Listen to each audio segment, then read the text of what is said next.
Hi guys, this is Sparking Soda Podcast, and this is a podcast where you can take a sip from your favorite drink while we're gonna talk about life, ideas, culture, and so much more.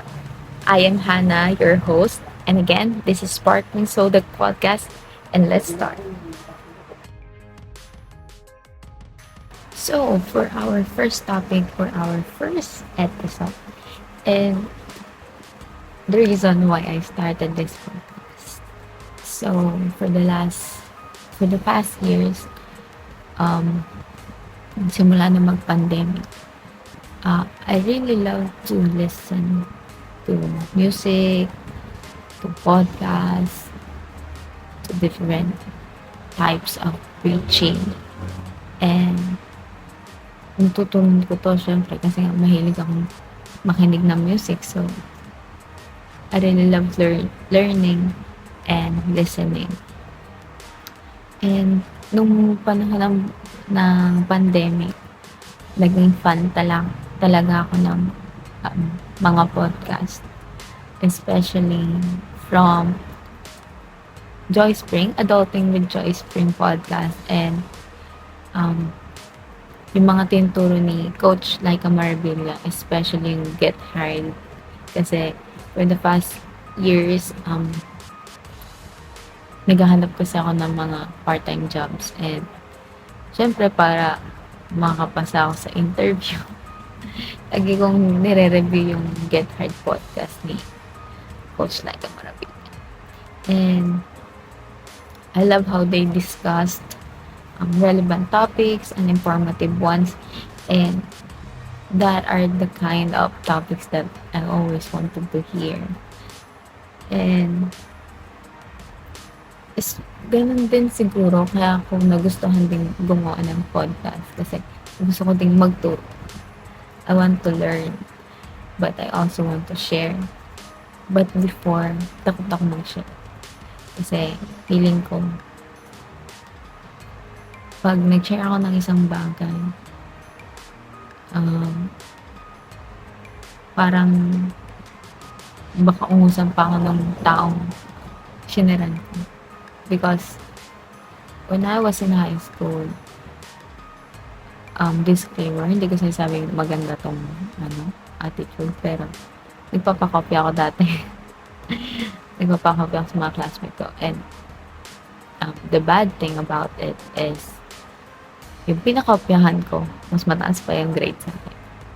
Parang pag nasa isip ko, ay, ano ba naman yan? Ako na ngayon nagpakopya sa akin ang galing, pero mas mababa pa grade ko kaysa dun sa pinakopya. So, that was me before, but for the past few years, dahil nga I've been working and part-times like tutoring and nagtuturo ako sa mga bata sa church ministry namin. Nagustuhan ko siya yung pag-share. Natuto ako pag maraming natututo through me sa pamamagitan ko. And for the past years, I've been inspired by them. And I've been planning to start my own podcast. Sige, plano. I've been planning it for the past 2 years. It's been so long. Plinano ko talaga siya mula umpisa, anong title nung magiging podcast ko, ano yung mga magiging topic, paano siya mag-intro, paano siya mag-outro, paano siya kikilos in the middle, paano siya magpa-process.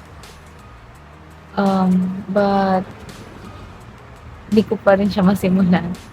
Though may nasimulan akong isa, nakapag-video kami. Ng kapatid ko, sinama ko siya.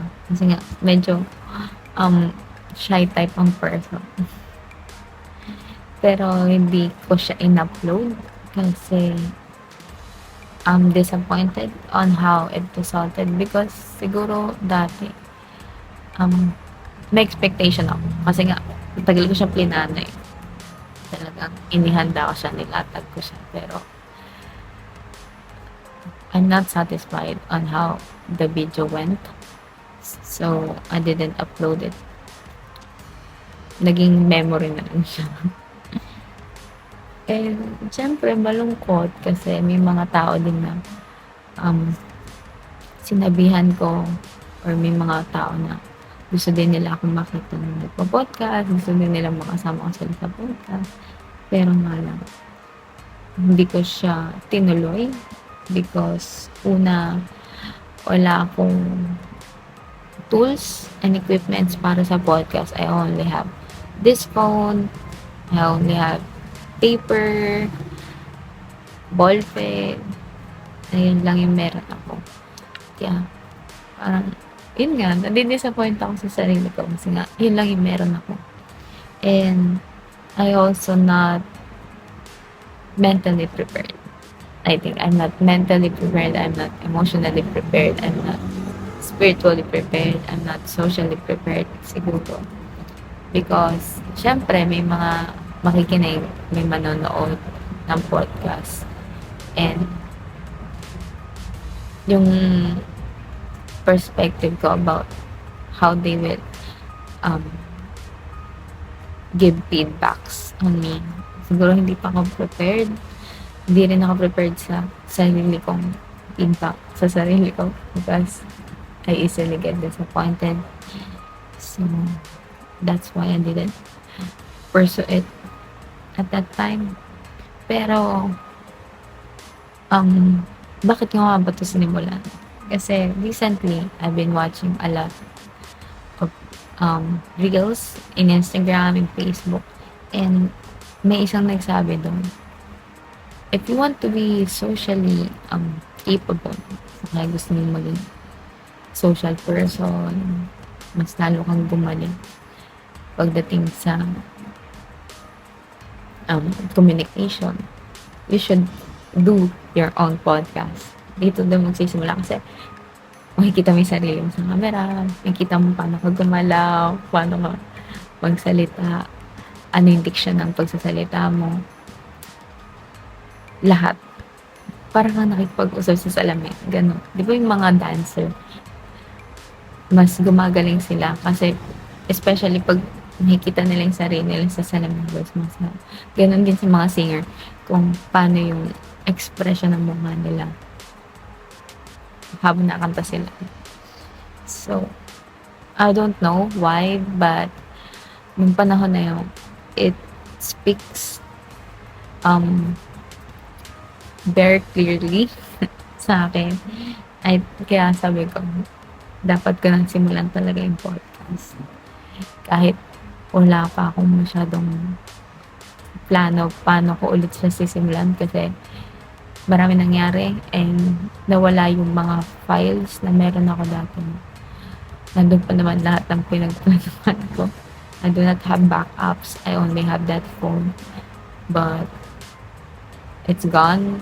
So I need to start from the very beginning again. And I am also an introvert. So I really don't know how to start. Pero sabi ko nga, it is not an excuse para hindi ko ipagpatuloy yung gusto ko talagang gawin.